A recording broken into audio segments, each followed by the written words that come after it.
First, we head to Zimbabwe.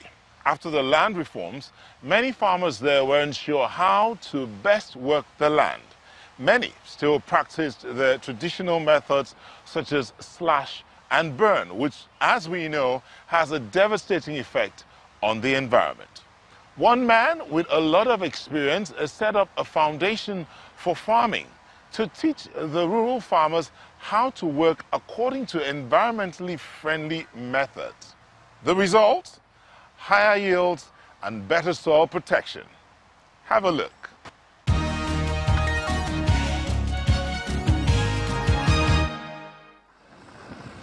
Old habits die hard.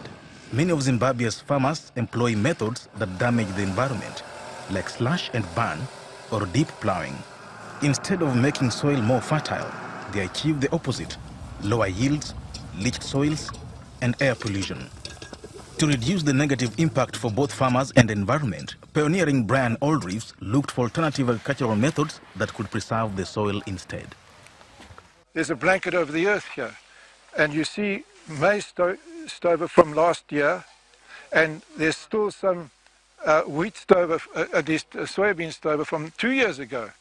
And that builds up, and that's the protective blanket, and it allows the water to infiltrate. And so your water table comes up, and then the beetles and worms and ants in the system take that biomass on the surface into the soil, which rehabilitates your whole structure, which you destroy by plowing.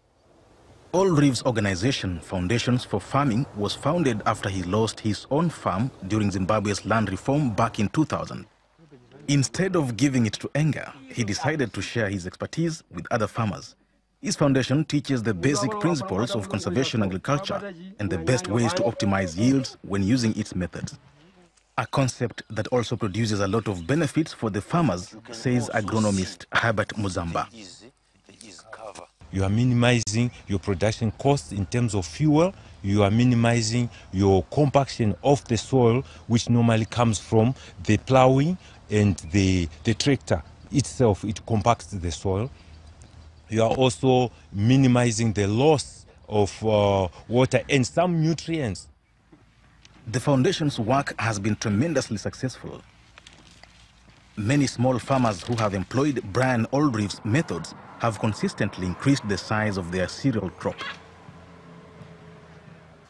Like 74-year-old Maggie Chiroza, she farms in a rural community outside Harare. For her, conservation farming has really paid off. Her plot may be small, but her yields are high. She doesn't plow. She only digs small holes for seedlings.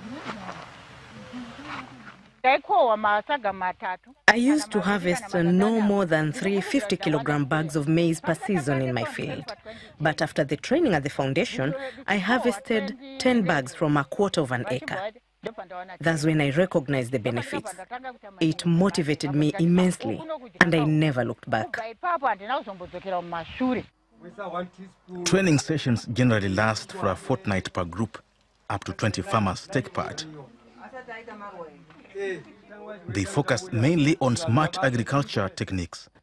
The farmers are encouraged to cultivate hardy grains that are drought resistant, and crop rotation plays a key role. Aldreves also convinces farmers to use organic fertilizer made out of natural materials like crop residues. A win-win situation for the farmers, the environment and the soil. A living structure you can touch and feel. Oh, it just smells of life, boy. It's beautiful. Moving over to Ghana now to check in on a young entrepreneur who builds houses cheaply and sustainably. Felicia, this young lady uses mud and other locally produced materials for her houses. Right, NT. It's called rammed earth construction. The idea of using mud as a building material is becoming more and more popular across West Africa. One major advantage is that even when it's hot outside, the temperature inside the houses stays constant. So, no need for expensive air conditioning. But that's not all they've got going for them. The technique is called rammed earth construction. Earth is being formed into a wall. This new house is being built close to Ghana's capital, Accra, using an old method common in rural Africa.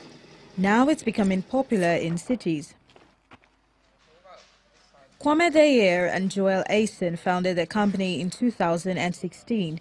They realized there's a demand for houses that are both affordable and eco-friendly. In a country, or even a continent where a lot of things aren't very sustainable, we thought of looking of ways that we can use renewable natural resources to build with.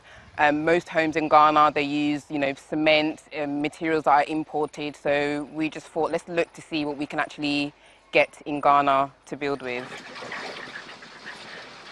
It's a mixture of sand, gravel and clay, with just a little bit of cement added. And the idea is very old. Our grandparents, our forefathers were already living in mud homes before this came up. Even the China Wall was built with that. When you go to Mali, the Mali Empire, most of the buildings you see there are all built with earth. We have that also. This is how the team builds a wall. They use different mud mixtures layered one over another. That gives the house an interesting aesthetic. It's a good exercise too, But are the walls really solid enough? It's just like a sedimentary rock. We are mimicking a sedimentary rock, but they form over thousands of years, over layers piling on top of each other over thousands of years. But we are fastening the process. So as the sun shines, rainfall, sunshine, the weathering, after some time, is like a man-made stone. Yeah. The company has built 4 houses so far. It started out with a little prototype building, experimenting with different materials and techniques, including using bricks made of rammed earth. This cafeteria in northern Ghana was more ambitious in scale. But this residential project is the biggest so far. Materials are cheap. It's cost about $150,000 US. That's about 1/3 less than the price of a conventional building. And there are more advantages. You get a very, very good indoor air quality. The walls are thermally insulative. They regulate the room temperature. Termites cannot eat it up. It's earthquake-proof due to the monolithic structure of the wall. It hasn't got any mortar joints in them. So when there's an earthquake or the ground shakes, you don't get them collapsing. And the fact that they can stand up better to earthquakes isn't the only plus. These buildings help save electricity. The building feels cool. You don't need ACs. Even if you did, there's ways of, it's just got to be minimal, and that helps to sustain the environment, reduce our carbon prints. The company's business is booming. But Joel Asen and her business partner are giving back to society as well. Okay, I think we are good to go. We actually train the local people how to do earth construction. So when we leave, they also have a skill that they can use to build up their own communities. And then also, if we need to get some more workers in last minute, then we can always call people from the villages to come and help us with construction work. With rammed earth construction costing 30% less than conventional building techniques and creating a host of new jobs too, Hive Earth is helping to lay the foundations for a brighter future. I think 1, 2, 3, 4.